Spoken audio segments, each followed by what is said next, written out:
Shalom, shalom bien-aimé, sois béni et que la grâce du Seigneur demeure encore sur toi. Je suis connecté en ce moment pour partager une parole d'exhortation avec toi.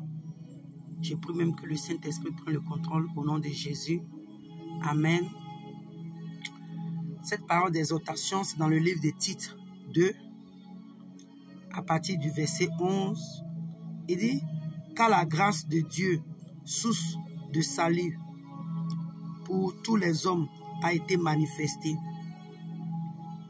Elle nous enseigne à renoncer à l'impiété et aux convoitises mondaines et à vivre dans le siècle présent selon la sagesse, la justice et la piété. » Et bien aimé, je veux partager cette parole avec toi. Nous avons tendance à parler de la grâce.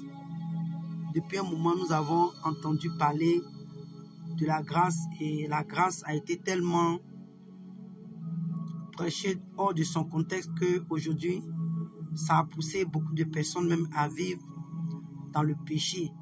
On entend souvent les gens dire que oh, nous sommes sauvés par la grâce. Donc, à cause de cette grâce, la personne peut vivre dans le péché et puis à la fin des temps être sauvée. Oh, c'est pas vrai.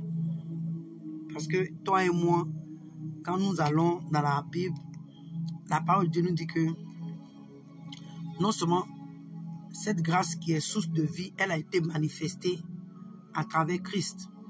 Et non seulement ça, après Dieu nous dit que elle nous enseigne à renoncer à l'impiété. Donc ça veut dire que la grâce de Dieu, cette grâce qui a été mal prêchée aujourd'hui, les gens pensent que la grâce, tu peux vivre, comme je dis, pour ne pas me répéter, vivre dans le péché. Au contraire, la grâce dont la parole de Dieu nous parle ici, au contraire, cette grâce nous enseigne à vivre à renoncer à l'impiété, à renoncer au péché, à renoncer à tout ce qui est mal, à renoncer à tout ce qui s'impose à la volonté de Dieu. Et il dit aux convoitises mondaines.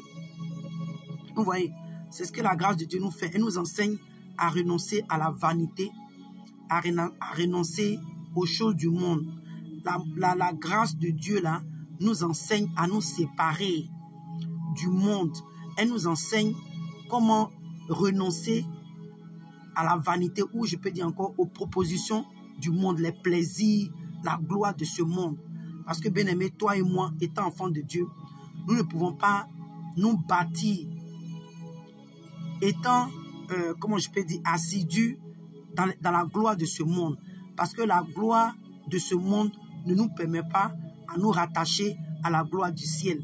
Vous voyez, parce que le monde, tout ce que le monde nous propose, c'est pour tuer l'homme spirituel en nous. C'est pour tuer notre spiritualité. Tout ce que le monde nous présente, tout ce que la gloire de ce monde nous présente, c'est pour nous refroidir.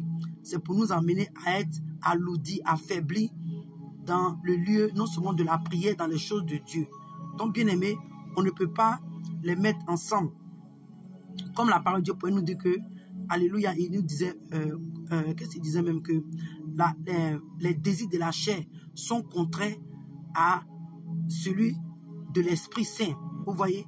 Parce que étant charnel, tu ne peux pas plaire à Dieu, tu ne peux pas vivre dans les voies de Dieu. En fait, c'est ce qu'il est en train de nous dire. Étant charnel, étant un homme qui est mondain, tu ne peux pas vivre selon la parole de Dieu. Quelque part, la Bible nous dit que les choses de ce monde sont inimitié contre Dieu. C'est que les choses de ce monde-là, on ne peut pas les rallier, on ne peut pas les mettre avec la volonté de Dieu. C'est toujours opposé. C'est toujours opposé. Donc, bien aimé, la parole de Dieu nous dit que elle nous enseigne à renoncer à l'impiété, aux convoitises mondaines et à vivre dans le siècle présent selon la sagesse de Dieu en fait, selon la parole de Dieu, selon la justice de Dieu, selon l'amour de Dieu. Parce que bien aimé, avec tout ce qui se passe ici, sur la terre, c'est des vivants ici, bien aimé, c'est des choses qui nous influencent facilement. Vous voyez, donc si on n'a pas la sagesse de Dieu en nous, si on n'a pas la connaissance, c'est pourquoi, comment on appelle ça, le livre d'Ésaïe pouvait nous dire, le livre d'Ésaïe, 11 à partir du verset 2.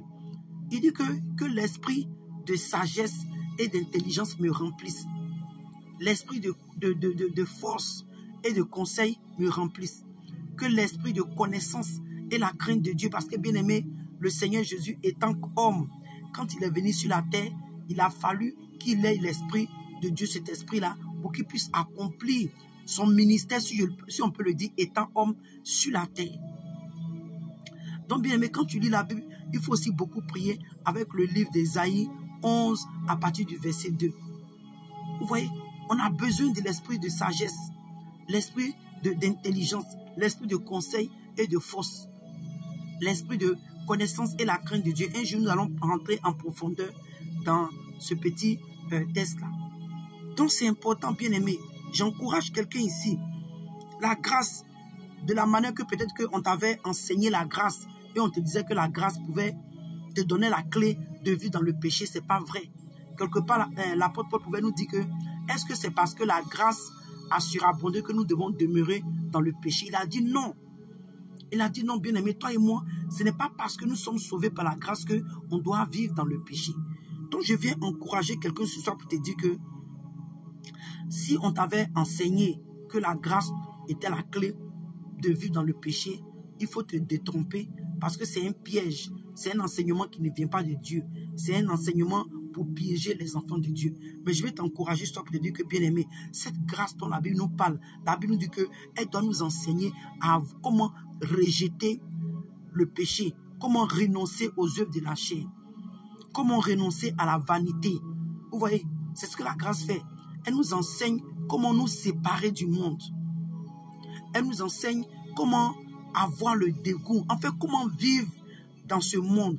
Comment marcher dans ce monde. Parce que, bien aimé, la Bible dit que nous sommes dans ce monde, mais nous ne sommes pas du monde, bien aimé. Donc, à cause du fait que toi et moi, nous ne sommes pas de ce monde, nous devons vivre comme des enfants, alléluia, citoyens du royaume des cieux.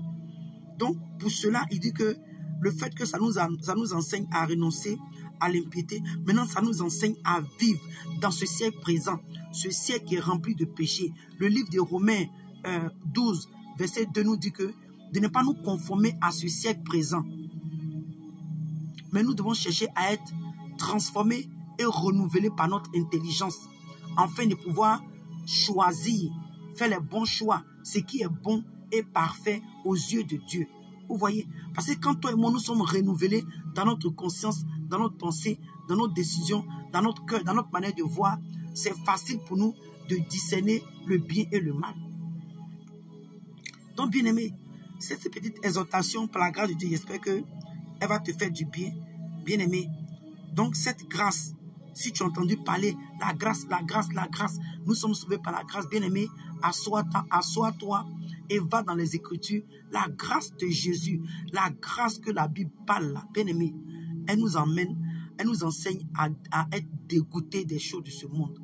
Elle nous emmène à rejeter, à renoncer au péché, à renoncer à la vanité, à renoncer à l'impudicité, à renoncer à l'adultère, à renoncer à l'envie, la jalousie, la rancune, tout ce qui est négatif, tout ce qui nous donnait, qui nous permettait de rentrer à l'enfer, c'est-à-dire que de perdre notre salut. La grâce de Dieu nous enseigne comment éviter ces choses. Donc, bien-aimé, je viens ce soir par la grâce de Dieu pour t'encourager, pour te dire, bien-aimé, la grâce de Dieu est une source de vie qui a été manifestée et elle nous enseigne à renoncer au plaisir de ce monde et elle nous enseigne comment vivre dans les voies de Dieu. Donc, j'espère que ce petit moment t'a amené à comprendre un peu ce que la grâce de Dieu signifie pour nous. Elle nous enseigne à vivre dans la sainteté, dans la sanctification, à nous dépouiller des œuvres mortes. Alléluia, à renoncer à l'impiété, à renoncer au péché. Donc que le Seigneur te bénisse, bien-aimé, et shalom.